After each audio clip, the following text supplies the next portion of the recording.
All right, let's end that music. How y'all doing tonight, John and Jeff? Good. Hey. I always forget if we don't hit it's muted on our end. Heck, you didn't hear nothing but fun around. It ain't like we got to do everything perfect anyway. So. Yeah. Jess, you said you just walked in the door, didn't you? About 30 minutes ago. Yeah, she had a doctor's appointment this afternoon. Creek and I have been doing a little homework, which she's been helping with homework, so she got in too. But fourth grade's kicking our tail. Yes. Oh, I bet, man. He's doing good. I would really want to. I don't even. It probably hurt my feelings to look at some of that stuff.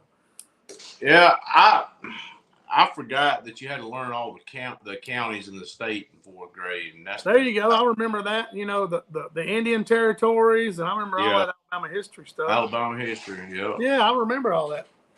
Well, did they go to Moundville? They go up to Moundville, the state park. Did they come up there? Where? No, they went to the Pike Pioneer Museum. Mm-hmm. Yeah. Right there, not far from where we fish all the time in Demopolis. Moundville's got a big old Indian burial grounds, a bunch of mounds. We used to have to go down there on field trips. So. Yeah, they went over there to Troy to the Pike Pioneer Museum. It's pretty neat. They put a lot into that. That's good. Well, hey, a lot of people don't think about history like that, and it's very important because it's the history of. It's our history. So a lot of people forget, get caught up in everything. So that's good. So what's been going on there, John? I know you got to fish a few times. Oh yeah, the wind's been kind of tough. It got rowdy. When did it get rowdy on us? I guess it was rowdy this past weekend. Yeah, Saturday and Sunday it was. This week too.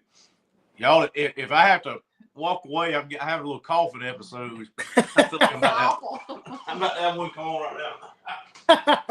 It's been a horrible week. He's got a little sinus drainage, so hey. Oh, it's bad. Just keeping it real. Heck, that's just part of it, man. This time of year, it's rough, and when it comes on, there's no getting away from it. Oh yeah, you can't do it. Old Uncle Mel's on here, my old Bud. Appreciate Bud. Missed him on the show last night. We talked about him. Byron's on here. Ronnie, Keith Spencer, Mr. Carlton Todd. Hey, we got 50 people on here. I appreciate all y'all tuning in. We're dealing with some warm weather. We're getting a little rain. Nothing crazy. It's spitting rain. I don't even think we got enough rain to knock the dust down. I don't know about y'all, John. We did. We got a good amount yesterday. I seen it was raining down Mobile way. I figured that was coming across y'all's way. We got just enough. All those guys that had the food plots planted, they better be praying for some rain now, because you know how it is. It's enough to get them up, and those food plots are kind of tender there in the beginning. If you don't keep getting rain, it could zap them. You know what I mean? Oh yeah. I seen when it shot up 3 or 4 inches. I seen Bud he's tuned in. I seen him. He had a video. He was out in the rain because I was in Camden, Tuesday, and it was raining. Wednesday it was spitting rain, but I don't think we got a lot. There's a chance Sunday.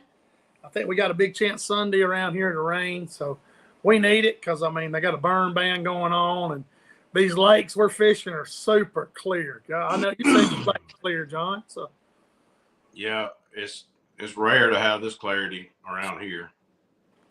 Nobody likes that super clear water. I know I don't. So. Oh, I guess we need to go ahead and talk about our buddy Eric Cable. Yeah, we can go and talk about that. Just, said, "Hey boys, let me show y'all something." Yeah. What lake were they on? They were on Table Rock. Is that what it was on? They were on Table Rock. He was very, very competitive. The first 2 days, and then I think he was 0.16 after day 2, and then he came in there and he weighed in next. He was in second place, so he weighed in next to last. And then when he put that 250 something on the scales, I said, "There it is. He's got it." Yeah, he we were texting back and forth, John. Him and I, he felt very confident because he was telling. I watched the Crappie Connection the other night, and he was talking about how the blackfish have gotten real big up there right now. They cycled up, and he told me over the phone when I called him, he was on his way home, that he had 7 fish in the bottom of the boat that Ninja was culling, and none of them were under 190. He said they were flopping. He kept him busy. He said it's on a big upswing. It catered to him and played right in there. And hey, $60,000 later, hey, they're the champions. So, I mean, that's a huge. It's a different. I mean, a lot of those guys came from traditional white crappie fishing, and it's a different game when you come mess with those Clearwater black crappie. Yeah. They will have bit, and you're like, there's nothing there. We're going to go into that. I talked to you the other day. All that stuff I was telling you, but Neil and I were down in Florida, and I was talking to Eric too, and people get caught up into this, watching that screen and don't watch their line. When that fish drops his tail and he's looking at your bait, you better start watching that line and keep reeling as much as you're watching that screen, because that line's going to slink you. I mean, how many times does that line, John, just go like that, and you never feel it? It's crazy. In a perfect world, you'd like to have where you can line that tip and the line up where it's going in the water, because what a lot of people don't realize is even a 16th ounce jig is putting a certain amount of pressure on the tip of that pole. And if you can see that little bit of bend in the tip of that pole, that little bit and wait for that, you see the fish coming. And if you see that little bit of pressure off that tip of the pole, on that pole with a 16th ounce jig go away, he's got it in his mouth. Something has changed that pressure. You need to set the hook. I mean, that's right. Exactly right. We were talking about that the other day. How does a 2-pound fish come up and just barely nudge that bait? It's crazy. And them little 10-inchers will knock it out of your, out of your hand. But I'll tell you, I told John, those fish in Florida, if they don't drop their tail down and get almost vertical, they're not going to hit your jig. They'll swim up under it all day like this for 20 feet. If he does not index that bait, he's not going to eat it. And I was thinking, a 2-pound black crappie's mouth's this big, and a white crappie's mouth is like, a dang tennis ball. And that white crappie can act like a bass, can come straight at that bait any angle. That blackfish, he's got to angle up and get his jaw open to hit it. So if that fish doesn't get below your bait, like you said, drop it. John says if it don't drop his ass and start doing this, hey, he just ain't gonna do the deal. If he don't put his motor below his head. That's the way they feed. And if you look at them in a cooler and look at the way their jaw is designed, that's the way their mouth and their eyes are setting. That's the way they want to feed. But I tell you, it's crazy. I got to watch them, and and that's where a quality rod comes in, man. I'm telling you, the fast tip, the line slack, the little, like John's saying, the pressure change. Those that's bass fish has flipped in there before in the mat and kind of picked up on it, and it get a little spongy, and a bass has grabbed it. Same way with them crappies. So. Shane, I had a super happy moment here in the past week. A friend of the show and somebody helps me put out brush piles. He has been looking for a Ranger boat. Is that what I see him? Yes, for months. Wade Cole. Yeah.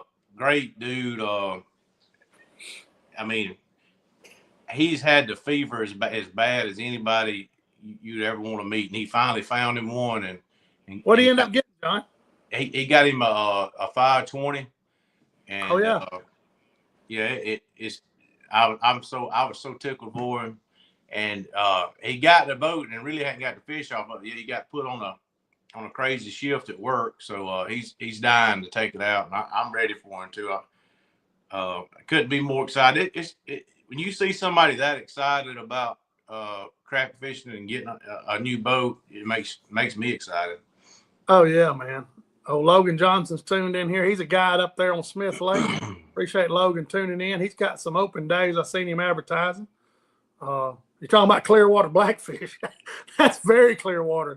He's fishing a swimming pool up there. So, yeah, for sure. A deep one. Yeah, a very deep one. They catch plenty of fish, though. A lot of whitefish, too. Sure does. Tommy Randolph's on here. Jess Pratt's on here. We got a crowd. We got a crowd on here very quick. We missed y'all last week, man. It kind of felt weird not doing the show, you know. Everybody went out and enjoyed Halloween and all that good stuff. So Put up Margaret Farmer's post. yes. Oh. Glad somebody do. That's John's mother.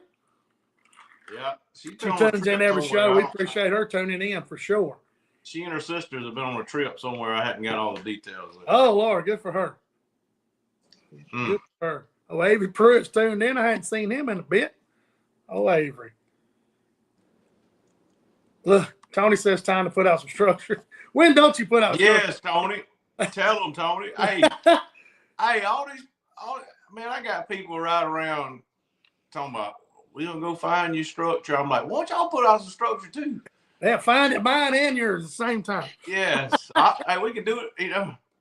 Well, you know, hey, Tony guy's on you follow down there, and man, he does not. He puts out some. Hey, Tony's one of the working the structure guy. You know, oh yeah, if you get on his page, guys, you'll see it. I mean, you're talking about somebody dumps some structure. Hell, Logan Johnson's been putting a bunch out up there on Smith Lake. He's got him a little boat doing the same thing. You know. Oh. Somebody wants to know how on YouTube wants to know how you can get a hat like Jessica's wearing right there. You contact Outlaw crappie poles. Yep, they got them. They got them. They're about to do a new order on the hoodies. So if you're interested, you know, tell them you're interested, and they might add to their order. They put it on the pro staff page. But if you know, if you're a customer, just tell them, say, hey, I enjoy using your rods. I want a hoodie, or I want a hat, or whatever. Exactly. You know, it might cost you a little bit of money, but you know, it's good that you appreciate it and want to wear their gear. So I'm ready for hoodie weather. Me too, man. I was out there today. I got another mount for my boat where I can move my screen up front when I eat long rod, or get up front, you know, when we're chasing fish. Because, you know, my boat has a drop down deck, and man, I got out there this evening and it was sweating. I was like, man, it's November the 7th or 8th, whatever today. Today's the 7th. Sweating. I mean, just pouring, you know. I was like, I'm ready for some cooler weather. It looks like we might get somewhat in a couple of weeks, maybe. Next weekend, possibly. Next weekend. Creek, this past weekend, Creek thought that he wanted to go try to get in the water down there by the boathouse. About that 70 degrees. He hung the old toe off in there and changed his mind. Tim Pentecost and them's got that. They're putting out 300 more thing. What is that thing called he does up there on Tim Pentecost fishing page? They got a big habitat structure. I can't remember. Weiss Lake Improvement Association. There it is. They put out a ton of stuff. I mean, you go to Weiss Lake and you catch fish off something, they put it out. I promise you. Patrick, I got you, bud. He said he wanted an Outlaw rod sticker. Yeah, Patrick Garner, yes. Danny Riddle's tuned in. Yeah, we need a cold front. Big time. Anglers. Tim, I messed it up. Tim saying Anglers Unlimited. I thought it was I don't know. I can't keep up with everything they got. Hey, they don't play, man. They got so much crappie fishing love up there at Weiss that they've just you know, they share videos of them fish being on the next day. They put out a bunch of PVC, a bunch of brush. I think they get with Alabama Power and use a boat they have. I mean, they don't play now. They've got their own boat. Oh, that's what it is. Okay. And it'll be paid for. They'll have a concrete truck show up the day they're making structure. I remember that. I mean, it's amazing. Yeah. Matthew wants to know what you're throwing in that clear water, John. Everybody already knows. I know what one thing, but I'll tell you what, John has got me stirred up. I got a rod somewhere. Hey, that candy corn's hard to beat in that clear water now. I'm telling you. Yeah, everybody. The candy corn. That's my go-to. Creek calls it candy corn. It's just an orange and chartreuse jig. We throw it a lot in clear water, and a lot of people are skeptical about that. But I mean, I go stuff too. Like Steve, he made a bait this year called Platinum. It's got a real silvery color to it, and then of course everybody knows I like to throw monkey milk. But Oh, no, monkey that milk. platinum, it looks like a. I mean, it looks like when you see the what was spat out for a shad. That's what it looks like. Oh yeah, that platinum color. You're right. Oh, It's crazy. That orange bait right now. A new sponsor that just came on with us. Yes, I need to. Bama Baits. He's got one called Sun Kiss that's like Shane's talking about with that orange in it. Yeah, that's exactly right. We appreciate him coming on the show, and he wants to jump on here and sponsor. I've got a bunch of his baits. I caught some on that. I can't remember. It was a sun kissed. It was a real light color, orange. But I'm telling you, hey, I'm like almost like a dreamsicle. it is. It is. It is. It's like a dreamsicle. But I tell you, the black and chartreuse, that candy corn. I call it candy corn because it's just easy to remember. Creek helped me out on that. It is a yellow and orange. I mean, it's a. I remember. It's like, hey, that's bait. That's it right there. It's just a yellow and orange. And I remember one time, Shane. You remember you gave me a hard time. We was down there at Seminole, and he said, "What you gonna throw today?" And I said, "I'm gonna throw this candy corn." He said, "Here, for real?" Yeah. And I said, "Watch." And I threw that big time, but Greg makes some good baits. So Greg got a lot of feedback from us when we were throwing them, and make it pretty tough. That's one of his monkey milks right there. As a matter of fact, I've had laying on the desk here. I pulling on it. Like I said, it's a pretty tough bait. I noticed about those hook keepers on some of those jigs, John. I started mashing it down a little bit. Yeah. And it didn't seem to tear the bait as much. Me and Neil was playing around, and that fish, them blackfish they're getting more violent the more they fight. This time of year. I started mashing that keeper down a little bit, and it kind of helps a little bit. But like I said, don't need but 3 colors this time of year. I mean, it's crazy. Monkey milk. You talking about candy corn and black and chartreuse? I mean, that's as far as black crappie fishing. That's your go-to. Like you said, that platinum color. That's a long. Yeah, that's exactly right, Tommy. The candy corn in clear water is the exact opposite of what you think. That's exactly right. It is. You're like, what are you doing hitting this? And hey, they'll light it up, man. We caught almost. It almost makes you think presentation might be the most important thing. True. What's funny, hey, that is 100% true. and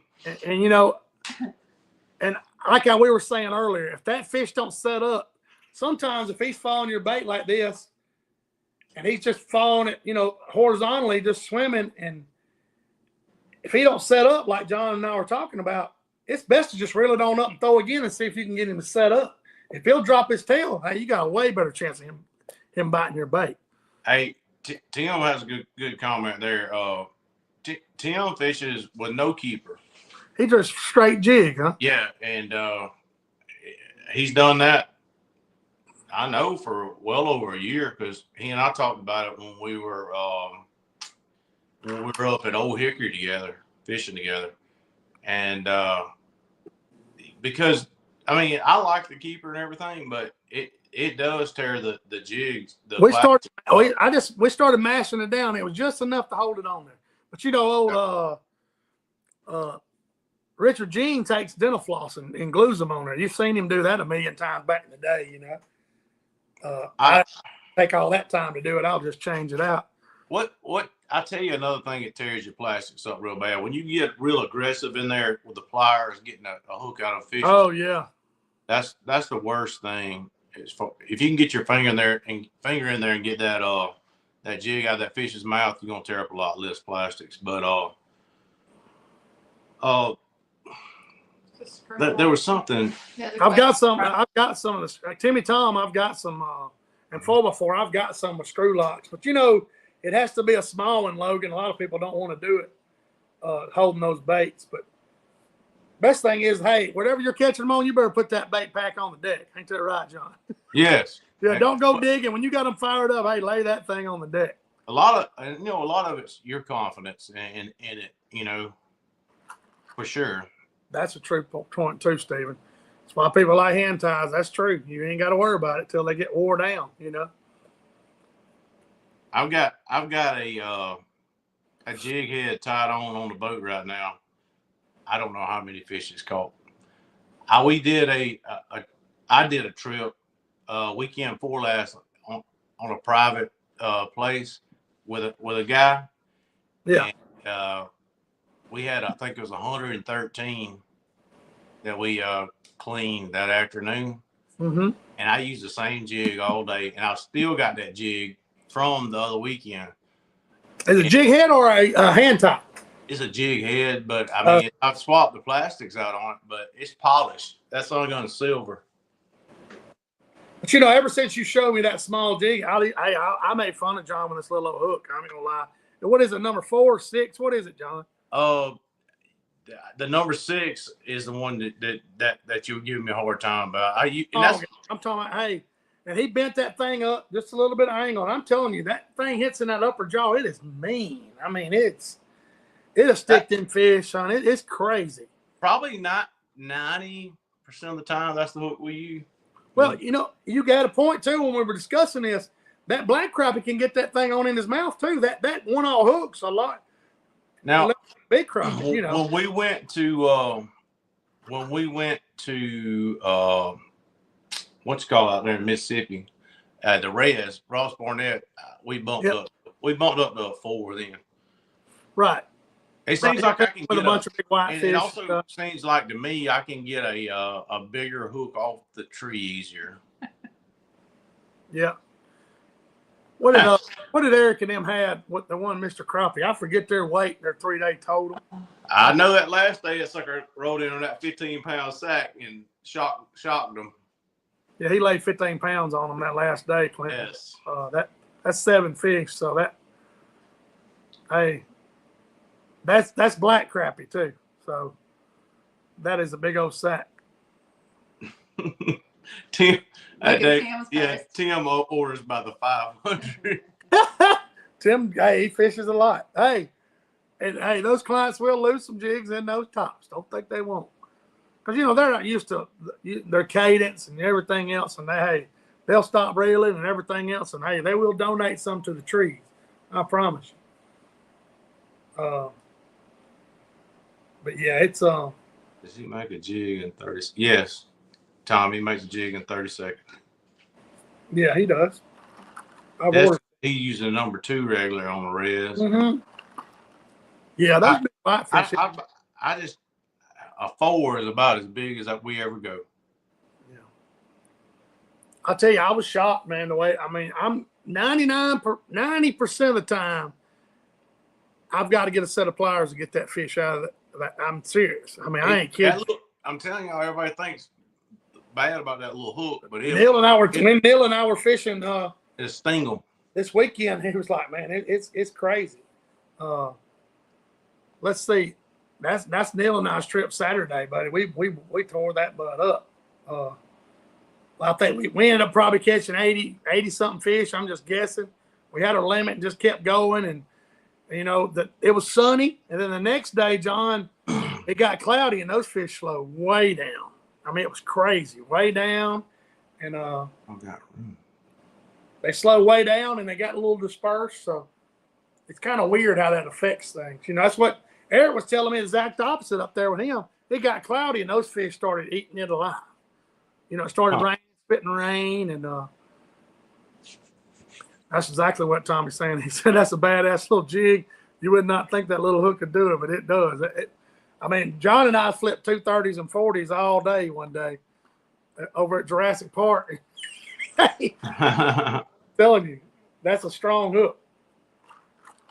Big time strong. Let me make sure I ain't missed any questions. What's Jamie talking about? You fellas going to be busy on? Let's see. You fellas going to be busy? Oh. He's talking about they got a high school tournament or something.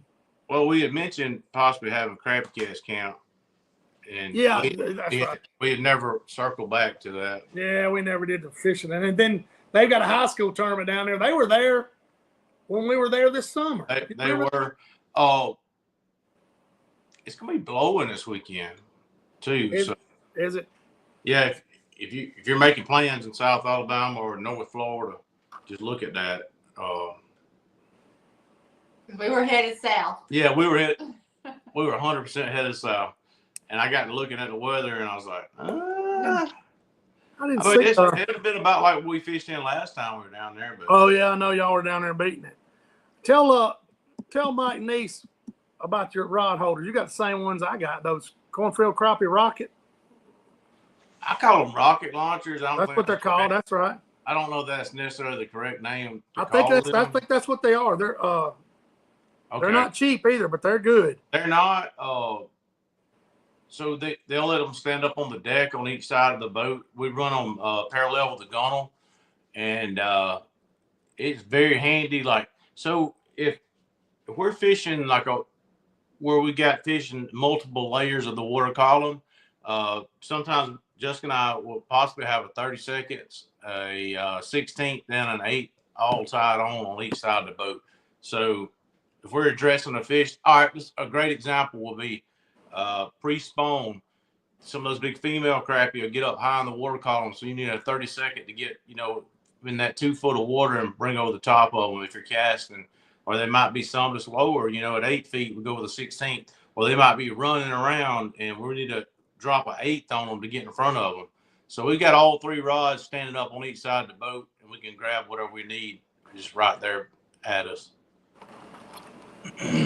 Yeah, they're nice. They're not cheap. I think I'll look them up. I'll look them up right now. They're great. I mean, just remember though, if you're going under a low bridge, to take your poles down. Hey, I remember that. We slapped some outlaws up under the bridge, and I'm still fishing with 2 of them. Yeah, I remember that. They got a little road rash on. I'm trying to remember what they're called. I'll look it up. There they are. Cornfield launch pads. That's what they're called. Launch pads, Mike. Okay. Cornfield launch pads. Jessica and I love fishing with Cash King reels. The Sharky 3 1000 series is probably our favorite reel. If you want to get you one right now, you can go to cashking.com. They got them for 25% off. That's the cheapest I've ever seen them. If you buy 3, it's 30% off. So it's a pretty good deal on them.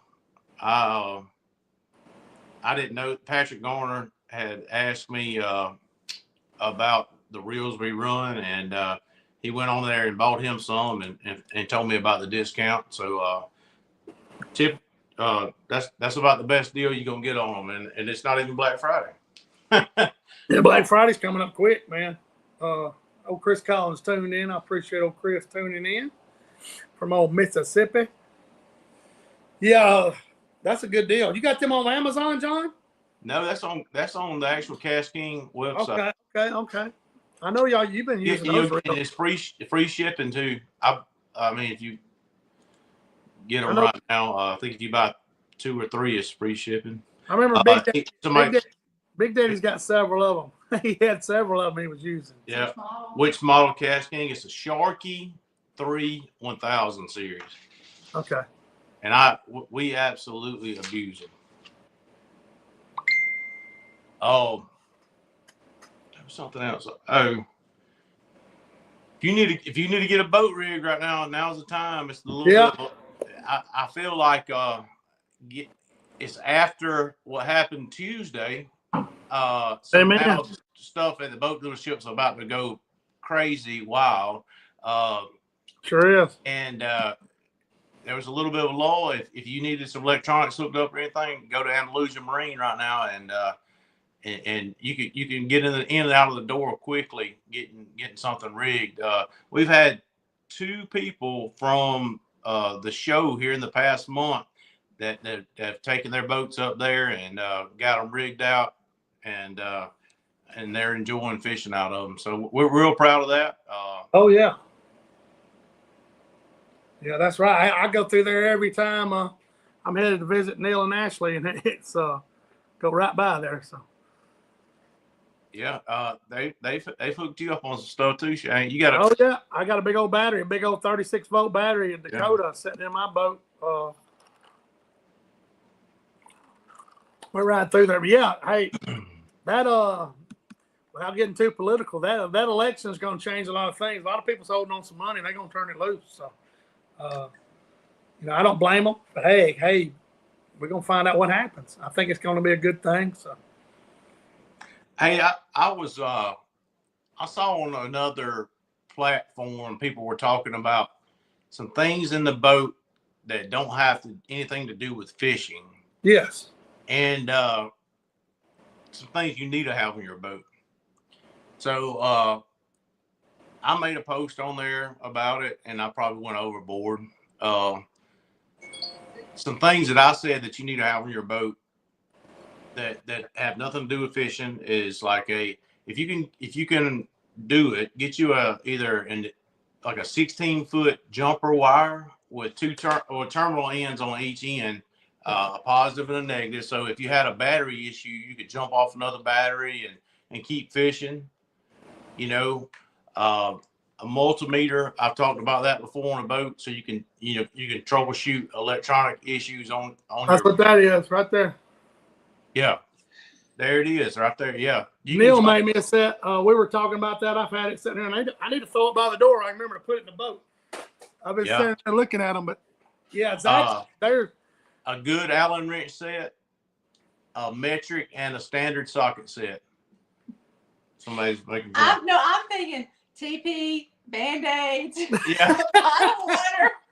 Hey, you gotta realize, like those jumpers, extra fuse blocks. It's still fuse is still a great point. You do need. Sorry, that's where my mind went. Toilet paper's still great. Hey, I've got some of that too. Hey, Tommy's like a first aid kit, 100%. Yeah, you don't want to get out there and somebody start bleeding. You ain't got any, I understand. Jessica's over like tourniquet. Stitches.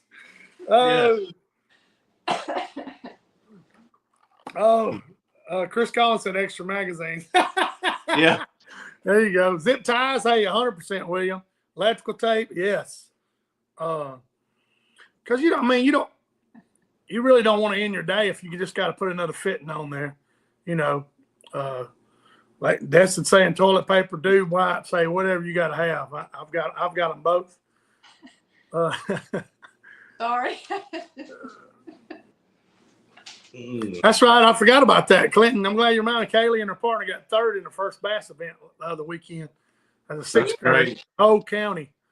One big fish too. Congratulations. I meant to say that. He sent me a text about it. We were talking. That's a big deal. That's exciting. That's exciting. And one big fish. Yeah. She's a good kid, man. I enjoy fishing with her. She's funny. She's into it. That's true. Electrical tape does work great as a Band-Aid. I've done that more than once, William. Jessica fished with some electrical tape Band-Aid for 2 days last time we were gone. Did. Oh, yeah. Oh, when I was down there Seminole a couple weeks ago? Yeah, she had a gill plate slicer open. Oh, man, I still got one on my phone. Worst. Golly, them things, when you grab a shake that head, it's awful. I mean, you can only do it when you're getting the fish out of the line, Will. Yes. Hey, Neil bought me a net that's about that big. 2 crappie fit in there, 2 12-inchers. And, hey, that thing saved my fingers. I'm telling you. I leave it back there in the back because I'll get in there and my hands get cold. I don't even realize I'm getting cut. And I look up and I'm bleeding. That net's handy. Because I think they get more of an attitude. They get more of an attitude as the winter goes on for sure. Yeah, they are too. Them stripe are bad. I used to remember catching them things. We have shot on these some flex. Hey, he's got that gorilla hole now. Yeah, he's good now. He had some flex tape on that thing for a while. I remember. Oh yeah, they were about to do a commercial about Shiloh and the flex tape. And always a spare Speedo. Always. Spare Speedo. Yeah, that's right, Chris. Hey, A change of clothes, no kidding, guys. Because, if you do fall in the water and get back in the boat, you don't want to be sitting in wet clothes. Hey, I really need outfit vacuum sealed in the winter. Yeah. If it's nothing but a pair of pants and a t-shirt, that's exactly right. I got a spare trolling motor prop, a nut. Like I said, I do have that. Because you don't want to break a prop. You break one ear off your prop. That's a good. Kevin Hicks had an ear come off one of his props and go at the back of the cowling. Yeah, he had a limp in. But you think about stuff like that, when you hear your friends go through it, it's a good time to make you a mental note to put that extra stuff in your boat if you can. Yeah, one cost me $12,000 years ago. It warped my shaft, messed my power head up, the crankshaft. One of the ears come off the prop from my bass boat years ago. There you go. He got a little coughing fit. Yeah, excuse me, Johnny. That sucks. I know that's aggravating. Ah, it's just terrible. But yeah, hey, all that stuff, guys. When you're on the water like that, you need it. See what from YouTube, old Jim asked, what are your favorite outlaw rods for casting? Just ordered 11-footer and was going to order a couple more rods, John. 5-footer. I always use a 5-footer. That's it. I mean, I don't know what to say. No, that's but here we go. Now, Tim, one of our best friends, Tim Pentecost, he uses that 7.2 a lot. They do. Yeah, he loves that rod, and you can do a little flipping with it and do a little shooting with it. I've got one of them, but it's just what we're comfortable with. We'll do a little bit of everything with that 5-foot bowl. Roger said his seat pedestal broke last weekend. He went for a swim. Golly. Oh man, I've done that. My seat pedestal broke years ago, and I broke 9 rods, John. 9. Same time. We still got the video of Joe Allen and the seat. I need to find that. Yes, I think it's probably close to the anniversary of it. Golly. Hey, Big Daddy called me. My God bless him, man. He couldn't even talk. He was hysterical. And Joe Allen set the hook and his seat post broke. He went rolling. I thought he was leaning over doing something. I can't remember, man. I remember that. The boats let loose on the pedestal, and the trolling motor saved Joe Allen. He was going in, and he bear hugged the trolling motor. Joe Allen's a little top heavy too. God bless him, and he had going, son.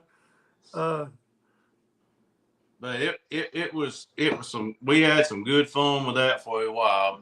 Oh man, I need to find that video on Big Daddy's page. God bless Big Daddy. He was so tickled with that. Big Daddy had made a video where it was slowed down. Had Joe. Oh, he called me and was ecstatic. I thought something was wrong when he called me. He sent me the video, son, and I laughed for a week. Oh, I had to stop fishing. When you sent it to me, I had to stop fishing. I remember that.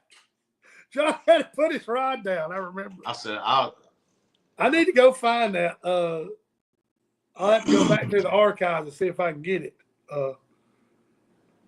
Man. Let's see. Destin said he put power brakes on his old Ranger. Woo. He's going to be ready to go now. He's got the, let me tell you, that Ranger, it's like I think it's a 361. That thing looks brand new, John. Man, it looks great. I seen it. I turned around. I said, man. Hey, Destin, just make sure you got you plenty of pins where you fish. Yeah, 100%. You're going to shear some, which is a good thing. You want to shear those pins so you're not breaking shafts. But they fish in that timber all the time, and you're going to be beating and banging. I talked to Chad last week. They got some stuff in the works. It's coming out. It's going to be interesting. I talked to him the other day, so hopefully we'll be seeing that. Let's see. That's good though. Hey, you got to have them. Got to have them power brakes. I mean, in Florida, we used them a ton. I mean, we really did. especially trying to stop and those fish are. I'll be glad when the water cools off. They're not so darn fast. I mean, they're in high gear. You know, once you start casting on them, that's exactly right. Chad sent me a whole sack of those pins. Man, he's a stand-up guy. We talked before. There you go, man. He is. Chad Clifton. He is a stand-up guy. Get some of those from you, Shane. The long one. Is it the long ones? What's that? The pins he sent you, is it the long ones? No, I'm talking about Destin sent him some. I mean, oh, Chad okay. Destin Okay. some. I thought he sent them. I got a whole box of them somewhere. I don't even know where they are. You know, I put bolts in mine because I put some little old cheap grade 5 bolts in mine. They do break, but you got to hit something a little more. So, ripping and clipping. Appreciate him turning them from YouTube. Tennessee River Fishing here. Hey, he's on some good. That's some good fishing up that way, my buddy. For sure. Oh, David Fales. He said I use a 5 foot for brim and 6 foot for crappie. That's exactly right. Brian Gray said, "Do you know if power brakes will come with automatic lift?" A little birdie told me there's something in the works, but I haven't seen them yet, Brian. I heard they're coming. They're working on it. But we'll see. It may be coming out, and I think it'll be an addition you can put on the ones you have. So don't quote me on it, but hopefully they're coming out with one. And Lucy Marine installed a set on a boat that's going to, I can't remember what part of Mississippi. This week, a guy bought a set. They've been putting some on to power brakes. So if Yeah, man. local in South Alabama, Ty Cox up there in North Alabama. What's the name of his shop? He's a friend of a friend. They just started stocking them in his place. Ripping and Clipping said, I heard about the Outlaw rods. Where can I purchase one? www.fishoutlaw.com. Is that where he needs to go? yeah, or let us know where you're from, and we'll try to get you hooked up with a local dealer. Yeah, John. I mean, Outlaw would much rather you buy from a local dealer, you know, if at all possible, but they definitely would ship you one out. Yeah. Hey, they none. He said I'm using SECs. Ain't nothing wrong on them ACCs either. But hey, you're like me, man. I've got so many different kind of rod. I have a custom rod, Lost Creek Custom they make, but I've got one of Eric's rods from Dobbins. I've got some Dinko rods. I mean, Shane's got a little trailer he pulls behind his boat. It holds all his rods. Hey, like when he gets ready to swap a rod out. Hey, I've been breaking a lot here lately, John. So I'm dwindling down. So, but I do have a bunch of rods, and I've got some Outlaw rods too. There he is. He said he's near GTO up at Gunnersville. So I don't know if they carry him or not. They need to. We need to get them in there. Yeah. We'll get Shiloh to work on that. That's it. Yeah, Shiloh. That's where I met Shiloh when I went fishing with him. Yep. Whatever you have confidence in. That's exactly right. Man, like I said, make sure you buy a quality rod, though, guys. That mushy bite that John was talking about earlier, and that little bend. Make sure you get one with a fast tip because it's important. I'm telling you, there's a lot of fish that bite that you don't realize. You know, and I'm not saying you can't get it done with a cheaper rod, but you need to pay attention. You know, we want you to catch all of them and send us some pictures. So. Adam Acker, you need to try one of them, Adam. Outlaw makes rods and all kinds of lengths, man. Yeah, they got them. Well, now they've got one little ice fishing rod. It's a little like a conversion rod. It goes from 3 feet to 5 feet. And Creek's got 2 of them. He's kind of excited about it. They're tough little rods now. So they basically go all the way from 3 feet to 15.6 with the different center section, maybe. Right. There's I thought I had one over there. John and them basically use the 5 foot rod all the time, Adam. I mean, they use it. I've seen them catch enough fish with it. I mean, I tell you, they don't take it easy on either. You know, it's there's some videos out there that we're doing some stuff you probably shouldn't do with them. Yeah, but you know that's the only way you're gonna find out. Ripping and Clipping said, what's your guys' favorite go-to jig during this time? I know monkey milk is a good go-to. That's going to be John's. We were just talking about this early in the show. Some of the colors we're throwing in clear water. Tell him the colors again, John. That we're Candy corn. Well, candy corn, which is orange. Platinum. Orange. Candy corn's orange chartreuse. We've got one that's called Platinum. It's like a it's orange. That we're throwing that a lot in clear kind water. of like a silvery mercury looking color. We're throwing that a lot here lately. Oh yeah. We always go back to the stuff that everybody uses, black and chartreuse. But I mean, drop us in on any lake in the country. First thing we're gonna go with is monkey milk. Yeah, they're gonna throw monkey milk, 100%. I mean, it's hard to beat it. I mean, it resembles their bait. I mean, like the lake out, like I talk to Jessica about this all the time. I want to make that road trip out there to Clear Lake in California. I'm gonna get there that first morning. That's the first thing I'm gonna be throwing. Is monkey milk. oh yeah. I wonder when the best time to go out there is, John. I think the first week of February is if I had to pick, end of January or first week of February. If You haul your boat all the way out there, what do you do, John? Me personally, I'm a little bit different than everybody else. I'd like to drive out there and fish my way back.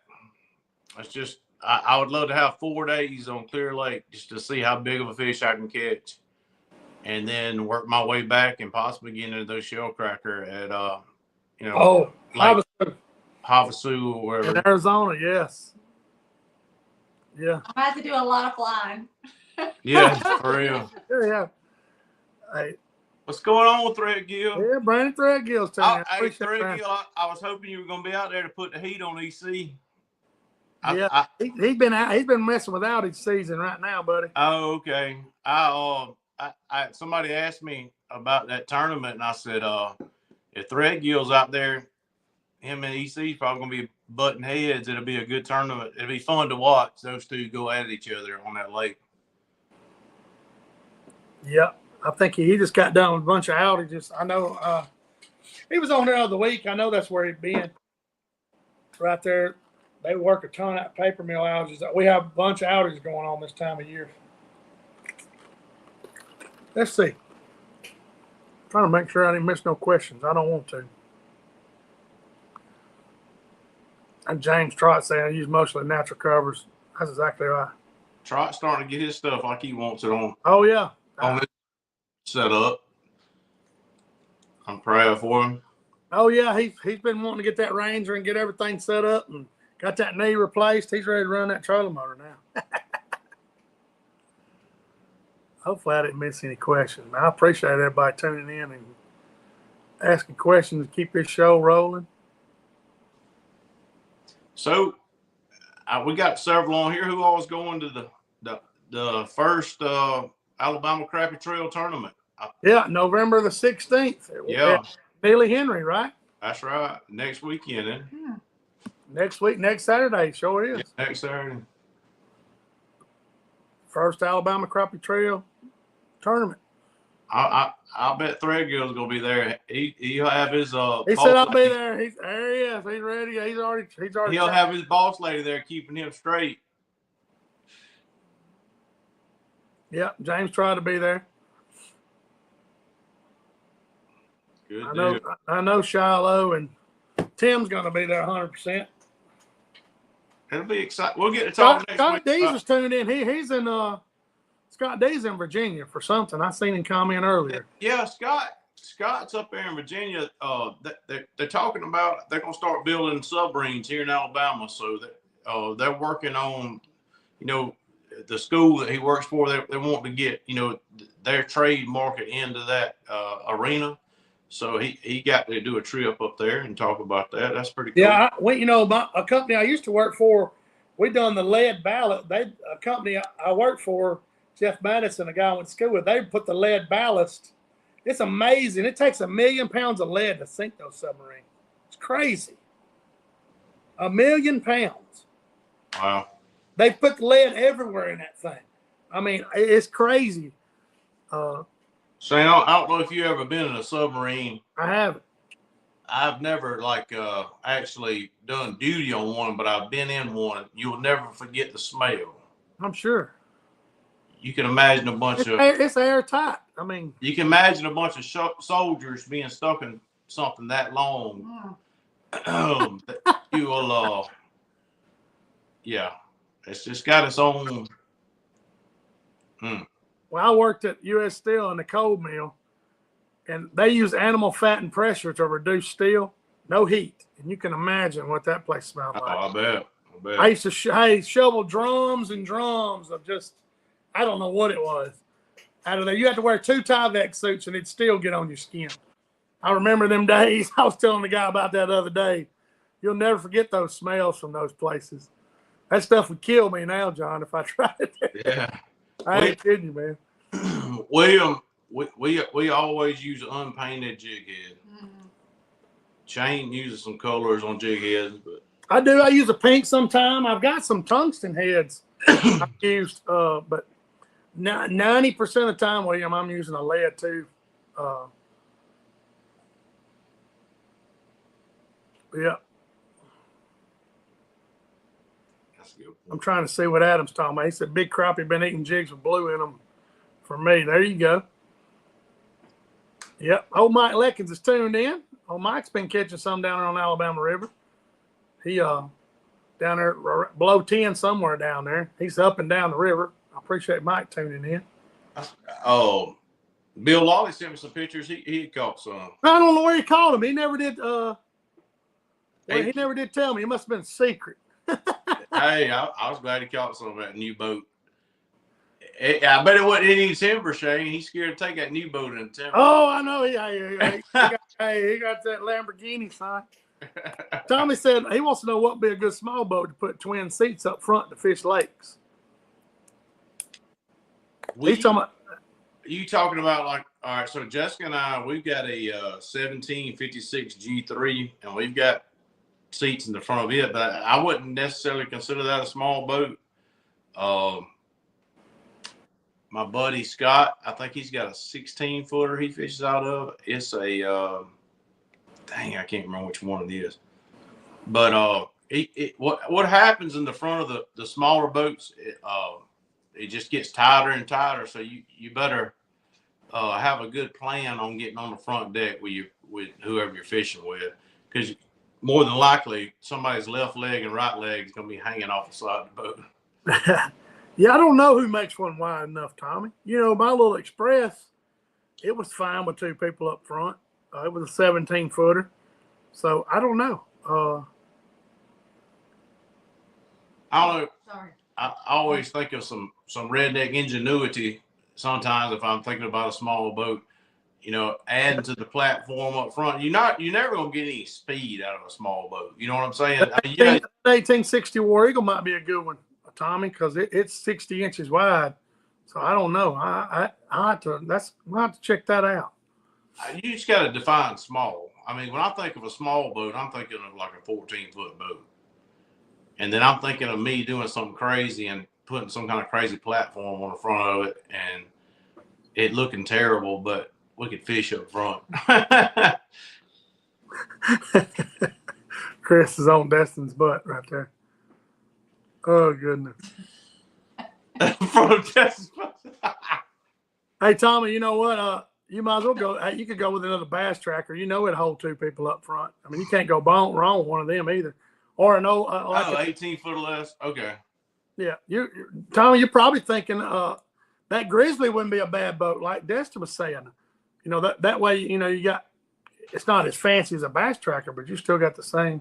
We fished all right out of the front. Our G3 is a 1756. Yeah, that's right. That's what it is, John. I mean, you fished in the front of it. Heck. Yeah, we did. Yeah, I forgot we took it out that day. I mean, we wouldn't, you know, we wasn't rubbing together or anything like that. We was part, you know. You tried. Y'all wasn't rubbing together? No, Jess, we was not. Don't get. He tried to rub. I didn't. I wasn't there. There wasn't no bonding going on that close, but I said no. I'm just going. There you go, Chris. Chris Collins said he had a 1754, Tommy. You can probably find one of them pretty reasonable. Or like, what is yours, John? A G3 what? It's a 1756. Yeah, G3. It's not a very fast boat, but it's got a bigger tank in the back of it. It's got a 21-gallon tank, which is great, for that size boat. You can run forever. With that 70 on there, I know what did your Express have in it? 70, but I had a 70, and it had a what size gas tank was in that thing? 13-gallon. It wasn't big at all. Yeah, that's what I'm saying. That 21-gallon tank in that boat, you can run forever. Brandon Threadgill said he used to fish 2 in the front of a G3 stick steer. Hey, I know what Tommy's thinking. He's got a place. Hopefully, it goes. Him and Kim's fixing to move. I know exactly what he's thinking now. Yes. He's wanting because he can't have a gas motor on that if he potentially moves there. I see what he's saying. Yeah. Can they not have one and just not run it, or some lakes won't let you put one in the water, John? And they're not like 2-strokes used to be, where they pour oil out of them all over the place. But I just wonder if they won't let them, run around in the lake on it. What about those little pontoons, John? Those little pontoons. How wide are them things? They're them fishing pontoons they sell on these ponds. They're selling them at Andalusia. They're making them at Andalusia Marine now. There you go, Tommy. Let's check into that. Yeah. We can get them fat boy friendly right there. See, they're bit. Yeah. I'm gonna say this. Jessica will hate this idea, but I'm seeing some stuff right now on the lake. You could power troll right now and have a really big time. With about 8 rods out the front, just getting down, mowing through some stuff. I'm talking about, when you see fish set up at a certain level in the water and there's just a big line of them, and you can just have them, you couldn't run 8 poles. You could not run 8 poles out the front. You would have to go down to 6 or 4. And I don't know. I see that stuff and I think about going back and doing some of that stuff, but she would never want to do it. But it's still fun to me. I might just put the stuff back in there just so I can go one, every now and then and do it. Does anybody else ever think about, just running poles out the front and just buzzing through a school, some fish sitting at a certain level and it's pretty awesome. I wouldn't want to put it on my boat, John, but when I'm at Talcott and see those schools hovering, I always wonder what it would be like. Yeah. You run through there and you got 2 poles go down over here and then 2 go down over here, and you're like, golly, which one do I grab first? I've never done it, and I've said I never probably would, but I would like to get somebody set up for it like that. You ain't got to hit the negative side of it. And they cross and they get tangled and you're under. There you go, Jeff. Catfish grabs it. Tell them about it, Jeff. Catfish gets it. Roll, I don't know. Hey, then we'll let a striper get it. Will wreck your whole setup. That ain't no lie. I still got all my stuff. I know you didn't sell it. Really opposed to it. I'll put them little baby rattle traps on there. Oh my goodness. Let's see. Question for ripping and clipping. He's asking, fish gunners will in 20 foot of water, but fish were only biting at about 10 foot of water. What's the reason for that? Pressure, temperature change? What is he saying? No, it's on there. Oh. I think he's saying in 20 foot of water, but the fish were biting at about 10 foot. What's the reason for that? Pressure, temperature change? I just say that's just where they are right now. Yeah, man, they got their own. It's crazy. Lake Talcott, for instance, south end got 1 million fish in it, and they'll tell you, I'm not exaggerating. Got tons. They have the worst attitude. You go 2 miles upriver, and they bite. Same water clarity, everything. It's just the fish have a different setup. It's like they're down there resting and sleeping or doing whatever they're doing, stomach ache, and then you go a mile up the river too, and they're biting. So, it's just crazy, the personalities. And John will tell you, every school's got different personalities. Crazy. Well, impoundments are often like that, like this time of the year. Well, we should be in a different pattern right now. It's just we hadn't had the rain. No, the water's 71 degrees everywhere. I mean, we hadn't had that rain, and we hadn't had the cold weather that we should have. So, the further you get away from a dam, this time of the year, the better your bite's gonna be. That's true to fact where I'm fishing. And that's just the way it is until it gets colder and we get a little bit more dirtier water. I can't wait till we get some. I want a hoodie and a toboggan. I'm like Jess. I've got, I really want 45-degree days. Nose a little snotty. Got to eat a little. Got to eat a little bit to stay warm. I'm waiting on that. Ready for chilly weather. Yeah, I was gonna cook some chili for the paper mill, and I can't do it when it's hot. I just can't do it. I can't do it, man. We done been on here an hour already. God, man, it flies by. We about to eat some butter beans, peas, and cornbread. Oh yeah, that sounds good.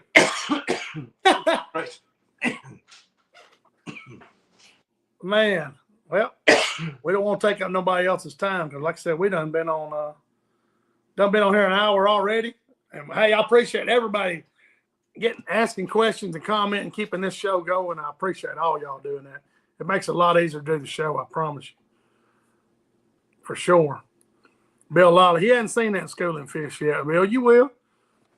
They starting to do it. It won't be long. No, where he caught them fish, it won't be long. They'll be out there in the river. They starting to do it. Mm-hmm. Well, thanks everybody for tuning in, guys. We're gonna try to wrap this thing up. Appreciate all my friends and everybody tuning in, everybody commenting. John, well, hopefully John don't cough to death, but nah. we're gonna end this thing. We'll be back next Thursday.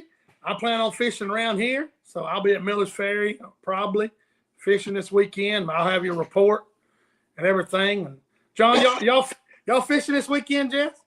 I hope so. Yes. Okay. Well, we'll see where y'all gonna end up depending on the wind. So Probably local. Probably local. I got you. Well, I love you guys. I appreciate everybody on the show. Y'all kind of hang out here. I'm gonna end this thing. We'll be back next Thursday live, 7:00. Bye, guys.